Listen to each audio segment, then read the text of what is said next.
Greetings, and now we're going to start with stage 2 of the Mahadasha, and this is the Antardasha. Now, the Antardasha is a period that lasts is not for the year, but from year to year.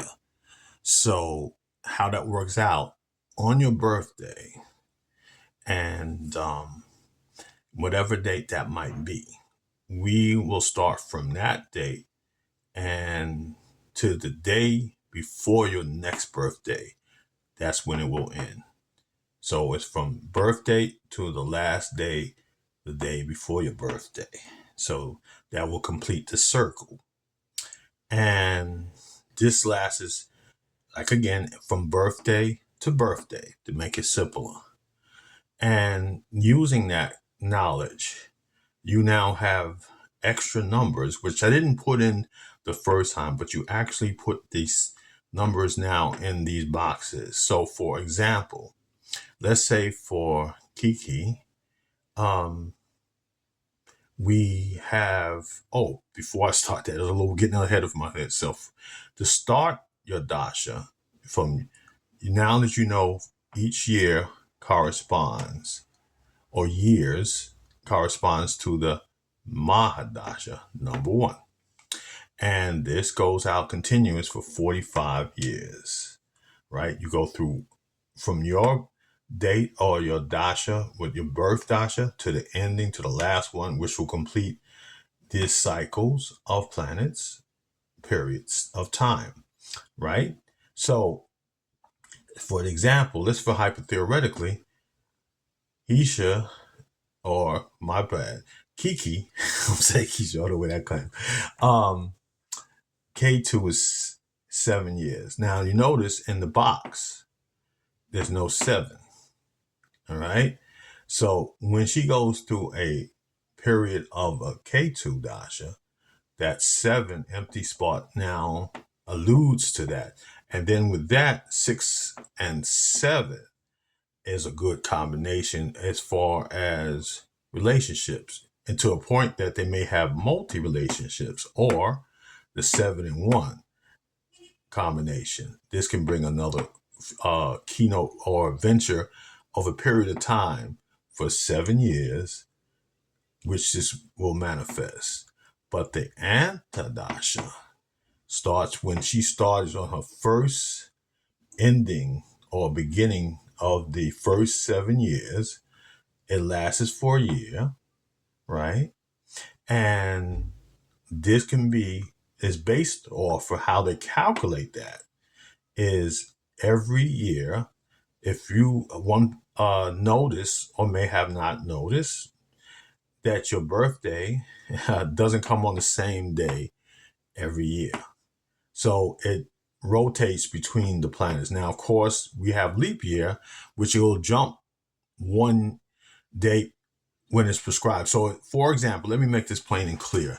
If your birthday on this year, whatever date that is on a Wednesday, and it's not a leap year, then the following next year will be on a Thursday. Okay? But if it's on a leap year, then it's going to jump from Wednesday to Friday. Okay? Hopefully that makes sense. If anything, give me a comment or something. I could go over it again in a different way if that doesn't make sense to you. So on that particular day, whatever day that is, your birthday falls on, whether it be a Monday, Tuesday, Wednesday, Thursday, Friday, Saturday, Sunday. This will correspond to, which is rulership. And even in Western astrology, modern astrology, these days are associated by planetary rulers, and meaning that that day of the week is ruled by a particular planet. And so Mondays is ruled by the moon, Tuesday by Mars, Wednesday ruled by Mercury, Thursday rules by Jupiter, Friday rules by Venus. Actually, Saturday is more of a gimme. And Monday, you see the moon. Saturday, Saturday, Sunday is definitely another one. Sunday equals the sun. All right. So you first find out and you can look this up, or last year, you can go online and search what date that you're looking for, and for what particular year, and it will give you the date or the day that particular date fell on for that year or prescribed year. All right. So with that, now knowing all this here, this is where it's part of much more. There's one more level that we're going to go through. That'll be the third one. And that one will give you a more of a broad. So with these two timing aspects, you can actually see some certain things that will happen in your life during that period of time, whether it's the Mahadasha and that particular year. So it brings out other entities, even though you don't have, I mentioned that earlier, even if you don't have the number, you will experience, again, in 45 years, you will go through all of these numbers. And closing on this here, double numbers. I didn't think I mentioned that.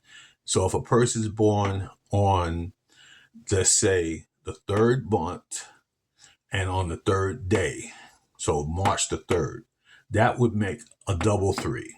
And then that would give you another interpretation, or delineation, if you will.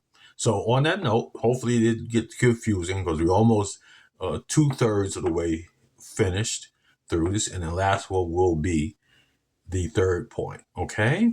And for all of you, thank you for subscribing, and thank you for the likes. Please, if you haven't, please like, please. Thank you.